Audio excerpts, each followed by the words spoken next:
आदिवासियों का दिसुम गुरु शिबू सोरेन और देवेंद्र माझी जिंदा होते तो शायद सांडा के इन आदिवासी मूलवासियों के साथ ऐसा अन्याय नहीं होने देते। झामुमो नित हेमंत सोरेन की सरकार रहते और देवेंद्र माझी का बेटा जगत माझी उस सरकार में रहते और उनका माँ जोबा माझी इस क्षेत्र से सांसद रहते, सांडा के आदिवासी मूलवासियों को जिनके गांव को देवेंद्र माझी ने बसाया था, अब उन लोग उस जमीन और जंगल से बेदखल और उजाड़े जाने वाले हैं। नमस्कार, आप देख रहे हैं न्यूज आपका। पश्चिम सिंहभूम जिले के माओवादियों की तरफ से एक प्रेस नोट आज शाम में जारी कर दी गई है। यह प्रेस नोट भाकपा माओवादी के दक्षिणी जोनल कमेटी प्रवक्ता अशोक ने जारी की है, जिसमें सारंडा को वन जीव अभयारण्य बनाने को लेकर लगातार हो रहे विरोध के लिए ये प्रेस नोट जारी किया गया है।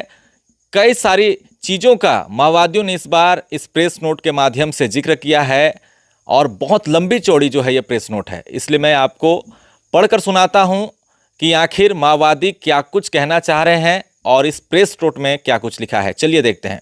इस प्रेस नोट में लिखा है, अपना काम बनता भाड़ में जाए जनता, कहावत को ही चरितार्थ करता है सारंडा वन को अभयारण्य घोषित करना। ग्राम सभा की राय व सहमति लिए बगैर सारंडा वन को अभयारण्य घोषित करना कानून व संविधान का उल्लंघन और अवैध है। सारंडा वन के अंदर बसे 100 से अधिक गांवों के आदिवासियों के जीवन जिंदगियों का परवाह किए बिना 8 अक्टूबर 2025 को सारंडा आरक्षित रिजर्व वन को अभयारण्य घोषित करने का झारखंड सरकार के प्रस्ताव को सुप्रीम कोर्ट ने मंजूरी देकर और अंततः 14 अक्टूबर 2025 को झारखंड सरकार ने कैबिनेट की बैठक में सारंडा वन के 314 वर्ग किलोमीटर क्षेत्र को अभयारण्य घोषित कर सारंडा के आदिवासियों का घर उजाड़ने, विस्थापित करने और उनके जिंदगी पर कुठाराघात करने का काम किया है। आगे माओवादी लिख रहे हैं, प्रिय कोल्हान व झारखंड वासियों, आखिरकार 17 सितंबर 2025 को सुप्रीम कोर्ट ने वन्य जीव संरक्षण और पर्यावरण को लेकर दायर याचिका पर सुनवाई करते हुए 8 अक्टूबर 2025 तक सारंडा वन को अभयारण्य घोषित करने की झारखंड सरकार को अधिसूचना जारी करने का फरमान जारी कर दिया था।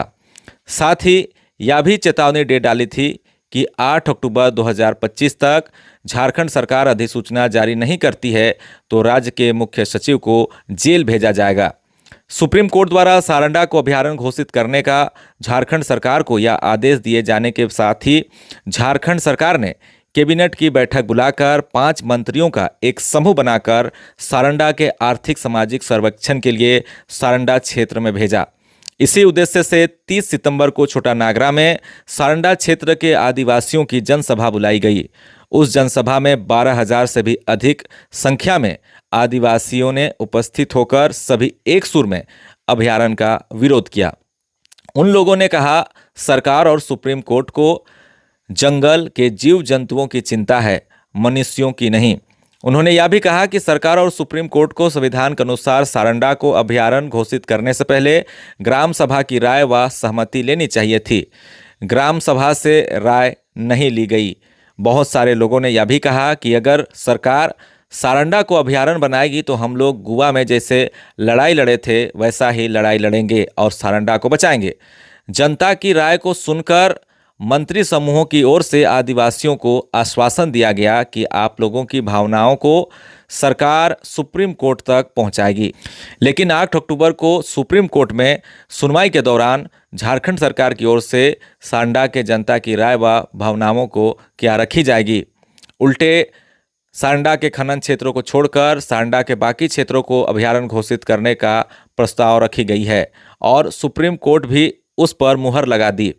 अब तो झारखंड सरकार ने दिनांक 14 अक्टूबर को कैबिनेट की बैठक में सारंडा वन के 314 वर्ग किलोमीटर क्षेत्र को अभयारण्य घोषित कर दिया।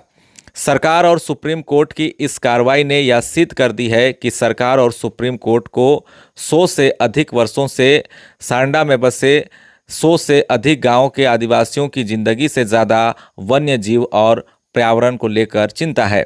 इससे यह सवाल पैदा होता है, क्या वन्य जीव जंतु व जानवर से भी बदतर जीव है सारंडा के आदिवासी मूलवासी? क्या जंगली जानवर इतना भी सारंडा के आदिवासियों मूलवासियों का मूल्य नहीं है? हम जानते हैं वन्य जीव और पर्यावरण के बारे में जरूर चिंता करना चाहिए, क्योंकि वन और पर्यावरण को बचाए बिना मानव जीवन बचाना और बचना मुश्किल है। लेकिन वन्य जीव के संरक्षण और पर्यावरण को बचाने में मानव जीवन अगर खतरे में है तो पहले मानव जीवन को बचाने की चिंता होनी चाहिए और उसको बचाने की व्यवस्था करनी चाहिए। उसके बाद वन्य जीव और पर्यावरण को बचाने का केवल दिखावा नहीं बल्कि सार्थक प्रयास करना चाहिए। क्या सारंडा रिजर्व वन को अभयारण्य घोषित कर देने मात्र और वहां बसे आदिवासियों को भगा देने से वन्य जीव संरक्षण और पर्यावरण की रक्षा हो जाएगी? ये सवाल मवादी कर रहे हैं। आगे लिख रहे हैं, क्या सारंडा में बसे आदिवासी ही वन्य जीव और पर्यावरण के लिए खतरा बन गया है? सच्चाई यही है कि 100 से अधिक वर्षों से सारंडा में बसे आदिवासी लोग ही जंगल के पेड़ पौधे और वन प्राणियों की रक्षा करते आ रहे हैं। परिणाम स्वरूप अभी भी पेड़ पौधे और जंगली जानवर बचे हुए हैं। ऐसा कि 25 वर्ष पहले यानी कि 2001 में जब सारंडा में हम आदिवासियों का पदार्पण हुआ, तब हमने वन विभाग और माफिया ठेकेदारों के लूट शोषण के खिलाफ और जंगल पर जनता का अधिकार कायम करने के लिए आदिवासी मूलवासी जनता को संगठित कर वन विभाग के अफसरों और सिपाहियों को भगा दिया और जंगल पर जनता का अधिकार कायम किया। तब से वन विभाग की ओर से सारंडा जंगल की पेड़ कटाई बंद हो गई थी और जंगल सुरक्षित हो गया था। लेकिन जब अगस्त 2011 में पुलिस और अर्धसैनिक बलों द्वारा ऑपरेशन एनाकोंडा चलाया गया और ऑपरेशन एनाकोंडा चलाने से हम माओवादी सारंडा से पीछे हटकर कोल्हान चले गए, तब फिर से वन माफियाओं और ठेकेदार सक्रिय हो गए। उसके बाद वन माफिया व ठेकेदार ने वन विभाग और स्थानीय पुलिस की मिलीभगत से अवैध तरीके से ओडिशा के सीमावर्ती क्षेत्र में करीब 100 हेक्टेयर क्षेत्र के कीमती साल वृक्ष को काट कर बेच दिया। इसलिए वास्तव में वन्य जीव और पर्यावरण का खतरा सारंडा के आदिवासियों से नहीं, खतरा तो है वन माफिया ठेकेदार और वन विभाग से और सारंडा क्षेत्र में खोले गए खदानों से। इसमें भी सबसे ज़्यादा तो खदानों से है, क्योंकि जहां खदान खोले जाते हैं वहां उस जगह के हज़ारों पेड़ को पूरा जड़ सहित खत्म कर दिए जाते हैं और वहां वीरान हो जाता है। खदानों से लौह अयस्क को निकालने के लिए रोड बनाने में भी हजारों पेड़ को काटा जाता है। खदानों से उड़ने वाले धूलकण से प्रदूषण फैलता है। साथ ही खदानों के लाल मिट्टी बरसात के पानी से बहकर जमीन में जाने से जमीन को बंजर बना देती है और नाले में बहकर जाने से नाले का पानी प्रदूषित हो जाता है। इस प्रदूषित पानी को जानवर तो पीते ही हैं, गरीब इंसान भी इस गंदा पानी पीने के लिए विवश है, क्योंकि जंगल में वास करने वाले आदिवासियों के लिए ना तो सरकार की तरफ से और ना ही खदान के कंपनियों की ओर से पीने के स्वच्छ पानी की व्यवस्था की गई है। इस गंदा पानी को पीकर जंगली जानवर और इंसान जो है रोगग्रस्त हो रहे हैं। साथ ही जंगल पहाड़ को दहलाने वाली खदानों में होने वाले विस्फोट की आवाज़ और मशीनों व गाड़ियों के शोरगुल से जंगल के जीव जंतु जानवर तो परेशान रहते ही हैं, इंसान भी परेशान रहते हैं। फिलहाल बीते 1 साल से जब से सारंडा जंगल में अर्धसैनिक बलों का FOB कैंप बिठाया गया है और उन कैंपों से दिन रात 81 mm का गोला बरसाया जा रहा है, तब से जंगल के जानवरों की परेशानी और बढ़ गई है। आश्चर्य की बात तो ये है कि सुप्रीम कोर्ट द्वारा सारंडा वन को अभयारण्य घोषित करने के बाद भी FOB कैंप से सारंडा जंगल में रोज 81 mm का गोला बरसाया जा रहा है, लेकिन सरकार और सुप्रीम कोर्ट चुप और बेखबर है। जब गोला बरसता है तो बेचारे वन जीव इधर से उधर दौड़ते रहते हैं। इस तरह वन्य जीव और पर्यावरण के लिए तो सबसे ज़्यादा और बड़ा खतरा खदानों से है, लेकिन सरकार और सुप्रीम कोर्ट वन्य जीव और पर्यावरण के लिए खतरा पैदा करने वाले उन खदानों को बंद करने के बजाय उनको अभयारण्य क्षेत्र से बाहर रखकर उन्हें प्रदूषण फैलाने की खुली छूट दे रही है और सदियों से जंगल के जीव जंतुओं से सहचार्य स्थापित कर और पेड़ पौधों की रक्षा व संरक्षण करते आ रहे आदिवासियों को ही खदेड़ने की सुनियोजित योजना को अंजाम देने को तुली हुई है और उन्हीं को निशाना बना रही है। मालूम हो कि सांडा जंगल में सदियों से आदिवासी लोग गांव बसाकर रहते आ रहे हैं और कुछ गांव को तो 100-125 वर्ष पहले ब्रिटिश सरकार द्वारा बसाए गए हैं। जंगल में आग बुझाने, रोड बनाने, पेड़ की थिनिंग करने और पेड़ की कटाई के लिए, क्योंकि अंग्रेजों ने इस सखुआ के पेड़ की मजबूती को देख या समझा कि इसको रेल पटरी बिछाने के लिए, सिलपट के काम में और पानी के जहाज बनाने के काम में भी यह पेड़ बहुत उपयोगी होगा। इसलिए वन संपदा पर अपना कब्जा जमाने के लिए ही 1865 और 1927 में फॉरेस्ट एक्ट बनाया। उसके बाद सांडा वन को रिजर्व फॉरेस्ट बना दिया और उस पर अपना कब्जा जमा लिया।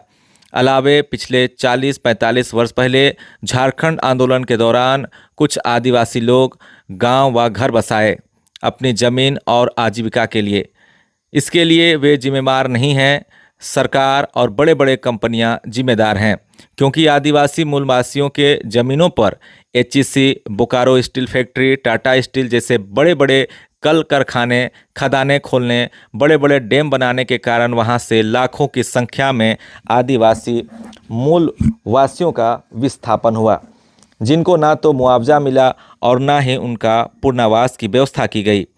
विभिन्न स्रोतों से प्राप्त विस्थापन के आंकड़े बताता है कल कारखानों, खदानों और डैमों से, फायरिंग रेंज से झारखंड अलग राज्य बनने के पहले करीब 60 लाख और अलग राज्य बनने के बाद 20 लाख आदिवासियों मूलवासियों का झारखंड राज्य से विस्थापन हुआ है। उन उजड़े, विस्थापित, बेघर और भूमिहीन आदिवासी मूलवासियों के लिए वन, जंगल ही शरण स्थल और आजीविका का साधन था। उन्हीं उजड़े, विस्थापित लोग जंगल में बसे हैं और घर बनाने, खेती बाड़ी करके जीवन यापन करने के लिए जंगल काटकर जमीन बनाए हैं। सरकार बड़े बड़े कल कारखाने, खदानों को खोलने के लिए बड़े बड़े देसी विदेशी कंपनियों के साथ एमओयू यानी कि समझौता या करार करती है और कंपनियों द्वारा आदिवासी मूलवासियों के सैकड़ों हजारों गांव के लाखों आदिवासी आबादी को मुआवजा और पुनर्वास की व्यवस्था किए बिना पुलिस और अर्धसैनिक बल की मदद से जबरदस्ती भगा दिए जाते हैं।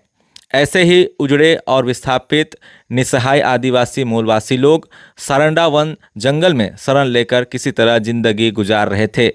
अब उन्हें यहाँ से भी अभयारण्य की आड़ में भगाने की साजिश रची जा रही है। अब बताइए आखिर इन लोग जाए तो कहाँ जाए? अब तो कहीं भी खाली जगह नहीं बची है। कहने और बोलने के लिए संविधान में सीएनटी एक्ट 5वीं अनुसूची, पेशा और वन कानून 2006 के तहत आदिवासियों को जल, जंगल, जमीन पर अधिकार दिए गए हैं। इसके बावजूद अब इन लोगों की सब कुछ छीन लिया जाएगी। चूंकि सरकार और न्यायालय इन संवैधानिक अधिकार को लागू करने व रक्षा करने के अपने दायित्व को निभाने के बजाय छीनने का काम कर रही है। सरकार और सुप्रीम कोर्ट द्वारा आदिवासियों के साथ किए जा रहे बर्ताव यही दर्शाता है कि आदिवासियों के जीवन का मूल्य जंगली जीव जंतुओं और जानवर के उतना भी नहीं है, बल्कि उससे भी बदतर समझा जा रहा है। आदिवासियों का दिसुम गुरु शिबू सोरेन और देवेंद्र माझी जिंदा होते तो शायद सांडा के इन आदिवासी मूलवासियों के साथ ऐसा अन्याय नहीं होने देते, क्योंकि वर्ष 1972 से 73 में शिबू सोरेन ने झारखंड मुक्ति मोर्चा का गठन कर उसके झंडे तले पूरे झारखंड क्षेत्र के हजारों लाखों आदिवासियों को संगठित कर शोषक, लुटेरे, जमींदार, महाजनों द्वारा आदिवासियों की लूटी गई हजारों और लाखों एकड़ जमीनों को लड़कर वापस करवाने में महत्वपूर्ण भूमिका निभाई थी। इसी कारण ही आदिवासियों ने उनको दिसुम गुरु की उपाधि दी थी।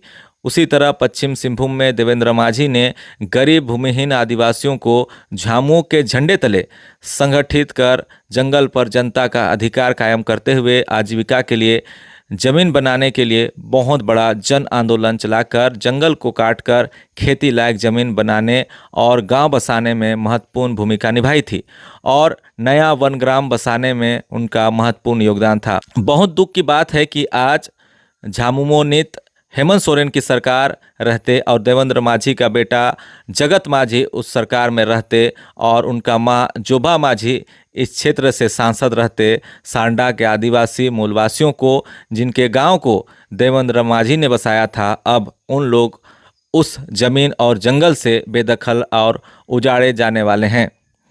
जिस बाप ने जंगल में जमीन बनाकर बेघरों को घर बसाने का काम किया, अब उसका ही बेटा उसके उल्टा इन आदिवासियों को जंगल और जमीन से भगाने और उजाड़ने के पक्ष में खड़ा है। जबकि इन्हीं आदिवासियों के वोट से दोनों माँ बेटा विधानसभा और संसद में पहुंचे हैं। इन गरीब गुरबे को दुख और समस्याओं में इनकी मदद व सेवा ना कर उन बड़े बड़े पूंजीपतियों की सेवा में लगे हैं, उनको बचाने में लगे हैं। जिन गरीब गुरबा आदिवासियों ने इस आशा में वोट दिया कि हम गरीबों को सुख दुख में साथ देंगे, हमारी भलाई करेंगे, लेकिन उन लोगों ने विधानसभा और संसद में पहुंचने के बाद उन्हें भुला दिए। इसी को कहते हैं अपना काम बनता भाड़ में जाए जनता। इन आदिवासियों ने जिन पर भरोसा किया उन्होंने ही धोखा दिया। आखिर अब इन आदिवासी लोग किस पर भरोसा करेंगे? अब इन लोगों के सामने तो एक ही विकल्प है, अपने वीर महानायकों, वीर सिद्धो कान्हो, वीर बिरसा मुंडा, सिंगराय बिंद्राय, पोटो हो, नारा हो आदि महानायकों द्वारा दिखाए गए हुल और उलगुलान का रास्ता। इस संघर्ष के रास्ते पर आगे बढ़कर ही जमीन और जंगल से बेदखल होने व उजाड़े जाने से बचा जा सकता है। जल जंगल जमीन पर अपना अधिकार को कायम किया जा सकता है। छोटा नागरा के जनसभा से भी आदिवासी नेताओं और मानकी मुंडाओं और आम जनता ने एक ही सुर में ये कहा है कि अगर सारंडा को अभयारण्य बनाकर हमें भगाया जाएगा तो गुआ जैसे लड़ाई लड़ेंगे और सारंडा को बचाएंगे। हाँ, यही सही आवाज़ है। इसी रास्ते से आगे बढ़कर ही जल जंगल जमीन पर अपना अधिकार कायम करना संभव है।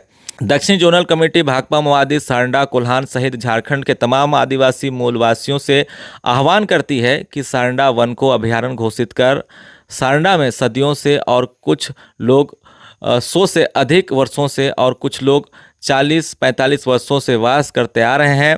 आदिवासी मूलवासियों को खदेड़कर या जमीन और जंगल से बेदखल कर सारंडा को अडानी अंबानी को सौंपकर पर्यटन स्थल में विकसित कर बड़े बड़े होटलों, रेस्टोरेंट, गेस्ट हाउस का निर्माण कर करोड़ों अरबों रुपये कमाने का पर्यटन उद्योग स्थापित करने, अलावे कीमती सखुआ पेड़ से अरबों अरबों रुपये और अथाह मिलियन टन लोएस के भंडार से तो लाखों करोड़ रुपये कितने पीढ़ी तक लूटते रहेंगे, इसका अंदाज़ा लगाना भी मुश्किल है। उस पर कब्जा जमाने की लुटेरे शोषक शासक वर्गों की सुनियोजित साजिश को साकार करने की सुप्रीम कोर्ट व झारखंड सरकार की सोची समझी चाल है। उनके इस साजिश को समझना होगा। असल में वन जीव संरक्षण और पर्यावरण रक्षा की बात तो मात्र बहाना है। अगर सुप्रीम कोर्ट और सरकार वन्य जीव के प्रति उतना ही गंभीर होते तो सारंडा को अभयारण्य घोषित करने का सुप्रीम कोर्ट के निर्देश का अवहेलना करते हुए अर्धसैनिक बल द्वारा सुबह शाम सारंडा जंगल में 81 mm का गोला दागे जाने पर भी सरकार और सुप्रीम कोर्ट बेखबर व चुप क्यों हैं? अगर पर्यावरण प्रदूषण रोकने के प्रति गंभीर होते तो पहले सारंडा के खदानों से फैल रहे प्रदूषण को रोकने की बात करते, खदानों को बंद करने की बात करते। ऐसा ना करके प्रदूषण फैलाने वाले उन खदानों को छूट दी जा रही है, उनको अभयारण्य क्षेत्र से बाहर रखे जा रहे हैं। और जिस क्षेत्र में 100 से अधिक वर्षों से आदिवासी रहते आ रहे हैं उस क्षेत्रों का अभयारण्य बनाया जा रहा है। इससे साफ है कि अभयारण्य वन जीवों की सुरक्षा व संरक्षण के लिए और पर्यावरण की रक्षा के लिए नहीं, बल्कि इसके बहाने सारंडा से आदिवासी मूलवासियों को खदेड़ने और वन अधिकार से और वनोपज से भी वंचित करके सारंडा वन को अडानी और अंबानी को सौंपने की केंद्र सरकार की गहरी साजिश को सुप्रीम कोर्ट और झारखंड सरकार के द्वारा अंजाम दिया जा रहा है। इसलिए लुटेरे शोषक और दलाल शासक वर्ग की इस साजिश को पहचाने, उसका भंडाफोड़ करें।